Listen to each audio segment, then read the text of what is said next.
శ్రీ సాయి సచ్చరిత్రము 31వ అధ్యాయము. బాబా సముఖమున మరణించిన వారు. సన్యాసి విజయానంద్, బాలారాం మాన్కర్, నూల్కర్, మేఘశ్యాముడు మరియు పులి. ఈ అధ్యాయములో బాబా సన్నిధిలో కొంతమందితో పాటు ఒక పులి కూడా మరణం పొందుటను గురించి హేమడ్ పంతు వర్ణించుచున్నారు. మరణకాలమున మనస్సునందున్న కోరిక గాని, ఆలోచన గాని ఆ వ్యక్తి యొక్క భవిష్యత్తును నిర్ణయించును. భగవద్గీత 8వ అధ్యాయమున 5-6 శ్లోకములలో శ్రీకృష్ణుడు ఇట్లు చెప్పియున్నాడు. ఎవరైతే వారి అంత్యదశయందు నన్ను జ్ఞప్తి అందుంచుకొనెదరో వారు నన్ను చేరెదరు. ఎవరైతే ఏదో మరొక దానిని ధ్యానించెదరో వారు దానినే పొందెదరు.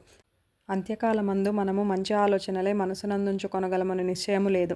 అనేక మంది అనేక కారణముల వల్ల భయపడి అదిరిపోయెదరు. కావున అంత్య సమయమందు మనస్సును నిలకడగా ఏదో మంచి ఆలోచన యందే నిలుపవలనన్నచో నిత్యం దానిని అభ్యసించుట అవసరము. భగవంతుని ధ్యానం చేయుచు జ్ఞప్తి అందుంచుకొని ఎల్లప్పుడూ భగవన్నామస్మరణ చేసినచో మరణకాలమందు గాబరా పడకుండా ఉండగలమని యోగీశ్వరులందరూ మనకు బోధించుచుందురు. భక్తులు యోగులకు సర్వస్వ శరణాగతి చేసెదరు. ఏలన సర్వజ్ఞులకు యోగులు దారి చూపి అంత్యకాలమున సహాయం చేసెదరని వారి నమ్మకము. అటువంటివి కొన్ని ఇచ్చట చెప్పెదము. విజయానంద్ అను మద్రాసు దేశపు సన్యాసి మానస సరోవరమునకు యాత్రార్థమై బయలుదేరెను. మార్గములో బాబా సంగతి విని షిరిడీలో ఆగెను. అక్కడ హరిద్వారం నుంచి వచ్చిన సన్యాసి అగు సోమదేవ స్వామిని కలుసుకొనెను. మానస సరోవరపు యాత్ర గురించి వివరములన్నీయూ కనుగొనెను. మానస సరోవరము గంగోత్రికి 500 మైళ్ళ పైన గలదనియు, ప్రయాణములో కలుగు కష్టములన్నిటినీ ఆ స్వామి వర్ణించెను. మంచు ఎక్కువనియు, భాష ప్రతి 50 క్రోసులకు మారుననియు, భూటాన్ ప్రజల సంశయ నైజమును, వారి యాత్రికులను పెట్టు కష్టములు మొదలగు వానిని చెప్పెను. దీనిని విని సన్యాసి నిరాశ చెంది యాత్రను మానుకొనెను. అతడు బాబా వద్దకేగి సాష్టాంగ నమస్కారం చేయగా బాబా కోపగించి ఇట్లనెను: ఈ పనికిమాలిన సన్యాసిని తరిమివేయుడు. వాని సాంగత్యం మనకు ఉపయుక్తం కాదు. సన్యాసికి బాబా నైజం తెలియనందున అసంతృప్తి కలిగెను. కూర్చుండి జరుగుచున్న విషయములన్నిటినీ గమనించుచుండెను. అది ఉదయమున జరుగు దర్బారు సమయము. మసీదు భక్తులచే కిక్కిరిసి ఉండెను. వారు బాబాను అనేక విధములు పూజించుచుండిరి. కొందరు వారి పాదములకు అభిషేకం చేయుచుండిరి. వారి బొటన వ్రేలు నుండి తీర్థమును కొందరు త్రాగుచుండిరి. కొందరు దానిని కండ్లకు అద్దుకొనుచుండిరి. కొందరు బాబా శరీరమునకు అత్తరు చందనములు పూయుచుండిరి. జాతి మత భేదములు లేక అందరూ సేవ చేయుచుండిరి. బాబా తనను కోపించినప్పటికీ అతనికి బాబా యందు ప్రేమ కలిగెను. కావున అతనికి ఆ స్థలము విడిచిపెట్టుట ఇష్టం లేకుండెను. అతడు షిరిడీలో 2 రోజులుండిన పిమ్మట తల్లికి జబ్బుగా ఉన్నదని మద్రాసు నుండి ఉత్తరం వచ్చెను. విసుగు చెంది అతడు తన తల్లి వద్దకు పోగోరెను. కానీ బాబా ఆజ్ఞ లేనిదే షిరిడీ విడువలేకుండెను. ఉత్తరం తీసుకొని బాబా దర్శనముకై వెళ్ళెను. ఇంటికి పోవుటకు బాబా ఆజ్ఞ వేడెను. సర్వజ్ఞుడగు బాబా ముందు జరుగుబోవుచున్నది గ్రహించి, నీ తల్లిని అంత ప్రేమించువాడివైతే సన్యాసం ఎందుకు పుచ్చుకుంటివి? కాషాయ వస్త్రములు ధరించువానికి దేనియందు అభిమానం చూపుట తగదు. నీ బసకు పోయి హాయిగా కూర్చుండము. ఓపికతో కొద్ది రోజులు కూర్చుండము. వాడాలో పెక్కు దొంగలున్నారు. తలుపు గడి వేసుకొని జాగ్రత్తగా ఉండుము. దొంగలంతయు దోచుకొని పోయెదరు. ధనము, ఐశ్వర్యము మొదలగున్నవి నిత్యము కావు. శరీరం శిథిలమైపోయి తుదకు నశించును. దీనిని తెలుసుకొని నీ కర్తవ్యమును చేయుము. ఇహలోక పరలోక వస్తువులన్నిటి యందు గల అభిమానమును విడిచిపెట్టుము. ఎవరైతే ఈ ప్రకారంగా చేసి హరి యొక్క పాదములను శరణు వేడెదరో వారు సకల కష్టముల నుండి తప్పించుకొని మోక్షమును పొందెదరు. ఎవరికైతే భక్తి ప్రేమలతో భగవంతుని ధ్యానం చేసి మననం చేసెదరో వారికి దేవుడు పరిగెత్తుకొని పోయి సహాయం చేయును. నీ పూర్వపుణ్యం ఎక్కువగొట్టుచే నీవిక్కడకు రాగలిగితివి. నేను చెప్పిన దానిని జాగ్రత్తగా విని జీవిత పరమావధిని కాంచుము. కోరికలు లేనివాడివై రేపటి నుండి భాగవతమును పారాయణం చేయుము. శ్రద్ధతో 3 సప్తాహములు చేయుము. భగవంతుడు సంతుష్టి చెంది నీ విచారములను తొలగించును. నీ భ్రమలు నిష్క్రమించును. నీకు శాంతి కలుగును అనిరి.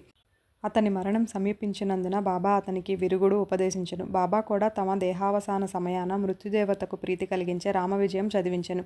ఆ మరుసటి ఉదయం స్నానం మొదలుగునవి ఆచరించిన పిమ్మట విజయానందుడు భాగవతమును లెండి తోటలో ఏకాంతంగా చదువుట ప్రారంభించెను. 2 పారాయణములు చేయగానే అలసిపోయెను. వాడాకు వచ్చి 2 దినములుండెను. 3వ రోజు పకీర్ బాబా తొడపై ప్రాణములు వదిలెను. బాబా ఒక రోజంతయు శవమును అటులే ఉంచుడనెను. పిమ్మట పోలీసు వాన్రు వచ్చి విచారణ జరిపి శవ సంస్కారమును కానిచ్చిరి. యథోచితంగా శరీరమును తగిన స్థలమందు పూడ్చిరి. ఈ విధంగా బాబా ఆ సన్యాసి సద్గతికి సహాయపడెను. బాలారాం మాన్కర్ అను గృహస్థుడొకడు బాబా భక్తుడుగా ఉండెను. అతని భార్య చనిపోయెను. అతడు విరక్తి చెంది కొడుకునకు గృహభారం అప్పగించి షిరిడీకి వచ్చి బాబాతో ఉండెను. అతని భక్తికి బాబా మెచ్చుకొని అతనికి సద్గతి కలుగచేయవలెనని ఈ దిగో రీతిగా చేసెను. బాబా అతనికి 12 రూపాయలిచ్చి సతారా జిల్లాలోని మచింద్రగఢ్లో ఉండమనెను. బాబాను విడిచిపెట్టి మచింద్రగఢ్లో ఉండుట అతనికి ఇష్టం లేకుండెను. కానీ ఇదే అతనికి మంచి మార్గమని బాబా ఒప్పించెను. అచట రోజుకు 3 సార్లు ధ్యానం చేయమనెను. బాబా మాటలందు నమ్మకముంచి మాన్కర్ మచింద్రగఢమునకు వచ్చెను. అక్కడి చక్కని దృశ్యమును, శుభ్రమైన నీటిని, ఆరోగ్యమైన గాలిని, చుట్టుపక్కల గల ప్రకృతి సౌందర్యమును చూసి సంతసించి బాబా సెలవిచ్చిన ప్రకారం మిక్కిలి తీవ్రంగా ధ్యానం చేయ మొదలెడెను. కొలది దినముల పిమ్మట ఒక దృశ్యమును గనెను. సాధారణంగా భక్తులు సమాధి స్థితి యందు దివ్యానుభవములను పొందెదరు. కానీ మాన్కర్ విషయంలో అట్లు కాక చైతన్యమునకు వచ్చిన పిమ్మట దివ్య దర్శనం లభించెను. అతనికి బాబా స్వయంగా కనిపించెను. మాన్కర్ బాబాను చూచుటయే కాక తన నచ్చటికేల పంపితమని అడిగెను. బాబా ఇట్లు చెప్పెను: షిరిడీలో అనేక ఆలోచనలు నీ మనస్సున లేచెను. నీ చెంచల మనస్సుకు నిలకడ కలుగు చేయవలనని ఇచటకు పంపితిని. నీవు పంచేంద్రియములతో 3.5 మూరల మనిషిగా నన్ను భావించితివి. నేనెల్లప్పుడూ షిరిడీలోనే ఉండేదని అనుకుంటివి. ఇప్పుడు నీవిచట చూచిన నా రూపము షిరిడీలో చూచిన నా రూపంతో సమానంగా ఉన్నదో లేదో నిర్ధారింపుము. ఇందుకే నిన్నిచటికి పంపితిని. కొంతకాలం గడిచిన పిమ్మట మాన్కర్ గడమును విడిచి బాంద్రాకు పయనమయ్యెను. పూనా నుండి దాదర్కు రైల్లో పోవాలననుకొనెను. టికెట్ కొరకు బుకింగ్ ఆఫీస్కి పోగా అది మిక్కిలి కిక్కిరిసి ఉండెను. అతనికి టికెట్ దొరకకుండెను. లంగోటి కట్టుకుని కంబలి కప్పుకున్న ఒక పల్లెటూరు వాడు వచ్చి మీరెక్కడికి పోవుచున్నారని అడిగెను. దాదర్కని మాన్కర్ బదులు చెప్పెను. అతడిట్లనెను: దయచేసి నా దాదర్ టికెట్ తీసుకొనుము. నాకు అవసరమైన పని ఉండుటచే దాదర్కు వెళ్ళటం మానుకొంటిని. టికెట్ లభించినందున మాన్కర్ ఎంతో సంతోషించెను. జేబులో నుంచి పైకం తీయునంతటలో ఆ జానపదుడు అంతర్ధానమయ్యెను. మాన్కర్ ఆ గుంపులో అతనికై వెదికెను. కానీ లాభం లేకపోయెను. అతని కొరకు బండి కదులినంత వరకు ఆగెను. కానీ వాని జాడయే కానరాకుండెను. మాన్కర్కు కలిగిన వింత అనుభవములందు ఇది రెండవది. ఇంటికి పోయి వచ్చి తిరిగి మాన్కర్ షిరిడీ చేరెను. అప్పటి నుండి షిరిడీలోనే బాబా పాదములను ఆశ్రయించి ఉండెను. వారి సలహాలను అనుసరించి నడుచుకొనుచుండెను. తుదకు బాబా సముఖమున వారి ఆశీర్వాదములతో ఈ ప్రపంచమును విడిచినందువలన అతడెంతో అదృష్టవంతుడని చెప్పవచ్చును. తాత్యాసాహెబ్ నోల్కర్. తాత్యాసాహెబ్ నోల్కర్ గురించి హేమట్ పంతు ఏమీయో చెప్పి ఉండలేదు. వారు షిరిడీలో కాలం చేసినారని మాత్రం చెప్పెను. సాయిలీలా పత్రిక నుండి ఈ వృత్తాంతమును గ్రహించితిమి. 1909 సంవత్సరంలో తాత్యాసాహెబ్ పండరీపురమునకు సబ్జడ్జిగా ఉండెను. అప్పుడు నానాసాహెబ్ చందోర్కర్ అచ్చట మామలతదారుగా ఉండెను. ఇద్దరూ చాలాసార్లు కలుసుకొని మాట్లాడుచుండిరి. తాత్యాసాహెబ్కు యోగులందు నమ్మకం లేకుండెను. నానాసాహెబ్కు వారి యందు మిగులు ప్రేమ. అనేక పర్యాయములు నానాసాహెబ్ నోల్కర్కు బాబా లీలలను చెప్పి షిరిడీకి పోయి వారి దర్శనం చేయమని బలవంతం పెట్టెను. తుదకు 2 షరతులపై నోల్కరు ఒప్పుకొనెను. అందులో ఒకటి బ్రాహ్మణ వంటవాడు దొరకవలెను. రెండవది బహుకరించుటకు చక్కని నాగపూర్ కమలాఫలములు దొరకవలెను. భగవత్కటాక్షంచే ఈ రెండును తటస్థించెను. ఒక బ్రాహ్మణుడు నానాసాహెబ్ వద్దకు రాగా అతడు వానిని తాత్యాసాహెబ్ నోల్కర్ వద్దకు పంపెను.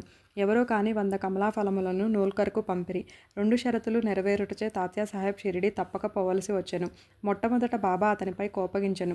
క్రమంగా బాబా అవతార పురుషుడని తగిన నిదర్శనములు తాత్యాసాహెబ్ నోల్కర్కు లభించెను. కనుక అతడు బాబా ఎడ మక్కువ పడి తన అంత్యదశ వరకు షిరిడీలోనే ఉండెను.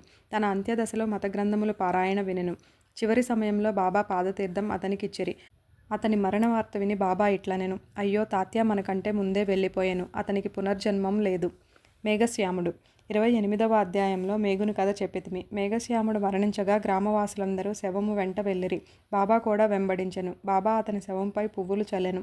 దహన సంస్కారమైన పిమ్మట బాబా కంట నీళ్లు కారెను. సాధారణ మానవుని వలె బాబా చింతావిచారమగ్నుడైనట్లు కనపడెను. శవమంతయు పూలతో కప్పి దగ్గర బంధువు వలె ఏడ్చి బాబా మసీదుకు తిరిగి వచ్చెను. యోగులనేకులు భక్తులకు సద్గతినిచ్చుట విందుము. కానీ బాబా గొప్పదనం అమోఘమైనది. క్రూరమైన పులి కూడా వారి వలన సద్గతినే పొందెను. ఆ కథయే ఇప్పుడు చెప్పుదును. పులి. బాబా సమాధి చెందుటకు 7 రోజుల ముందొక విచిత్రమైన సంగతి షిరిడీలో జరిగెను. ఒక నాటుబండి వచ్చి మసీదు ముందర ఆగెను. ఆ బండిపై ఇనుప గొలుసులతో కట్టి ఉంచిన పులి ఉండెను. దాని భయంకరమైన ముఖము వెనుకకు తిరిగి ఉండెను. దానిని 3 దర్వీషులు పెంచుచు ఊరూరా త్రిప్పి డబ్బు సంపాదించుకొనుచుండిరి. అది వారి జీవనోపాధి. ఆ పులి ఏదో జబ్బుతో బాధపడుచుండెను. అన్ని విధముల ఔషధములను వాడిరి. కానీ వారి ప్రయత్నములు నిష్ఫలమయ్యెను. బాబా కీర్తి విని వారు దానిని షిరిడీకి తీసుకొని వచ్చిరి. దానిని గొలుసులతో పట్టుకొని ద్వారం వద్ద నిలబెట్టి దర్వీషులు బాబా వద్దకు పోయి దాని విషయమంతయు బాబాకు చెప్పిరి. అది చూచుటకు భయంకరంగా ఉండియు జబ్బుతో బాధపడుచుండెను. అందుచే అది మిక్కిలి చికాకు పడుచుండెను. భయాశ్చర్యములతో ప్రజలందరూ దానివైపు చూచుచుండిరి. బాబా దానిని తన వద్దకు తీసుకొని రమ్మనెను. అప్పుడు దానిని బాబా ముందుకు తీసుకొని వెళ్ళిరి. బాబా కాంతికి తట్టుకొనలేక అది తలవాల్చెను. బాబా దానివైపు చూడగా అది బాబా వైపు ప్రేమతో చూచెను. వెంటనే తన తోకను నేలపై 3 సార్లు కొట్టి తెలివి తప్పి క్రిందపడి చచ్చెను. అది చచ్చుట చూసి దర్వీషులు విరక్తి చెంది విచారములో మునిగిరి. కొంతసేపటికి వారికి తెలివి కలిగెను. ఆ జంతువు రోగంతో బాధపడుచు చచ్చుటకు సిద్ధంగా ఉండుటచే అది బాబా సముఖమున వారి పాదముల వద్ద ప్రాణములు కోల్పోవుట దాని పూర్వజన్మ పుణ్యయే అని భావించిరి. అది వారికి బాకీ పడి ఉండెను. దాని బాకీ తీరిన వెంటనే అది విమోచనం పొంది బాబా పాదముల చెంత ప్రాణములు విడిచినది. యోగుల పాదముల కడ వినమ్రులై ప్రాణములు విడిచువారు రక్షింపబడుదురు.